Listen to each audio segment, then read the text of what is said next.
మొన్న నా నియోజకవర్గంలో చెక్ డ్యామ్ని రాఘవ కన్స్ట్రక్షన్స్ కన్స్ట్రక్ట్ చేసింది. కాంట్రాక్టర్ తనుండే దాన్ని బాంబు పెట్టి పేల్చేయడం జరిగింది. ఎట్లయితే మేడిగడ్డను బాంబు పెట్టి పేల్చిండ్రో ఇవాళ తనుగుల చెక్ డ్యామ్ని కూడా బాంబు పెట్టి పేల్చిండ్రు. అది నేను చెప్పింది కాదు అధ్యక్ష, అది నేను చెప్పింది కాదు, ఏఈ గారే సభ్యులు చెప్పిన అంశాన్ని నోట్ చేసుకోవడం జరిగింది. కొత్త ప్రభాకర్ రెడ్డి గారు అధ్యక్ష అధ్యక్ష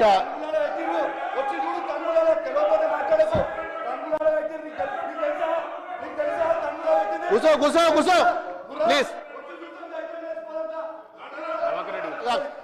కూర్చొని మాట్లాడితే కాదు కదా, తనులో పోయిందా తనులో బరాబర్ పెట్టిరు. అధ్యక్ష దుబ్బాక నియోజకవర్గంలో అధ్యక్ష మరి 8 మండలాల అధ్యక్ష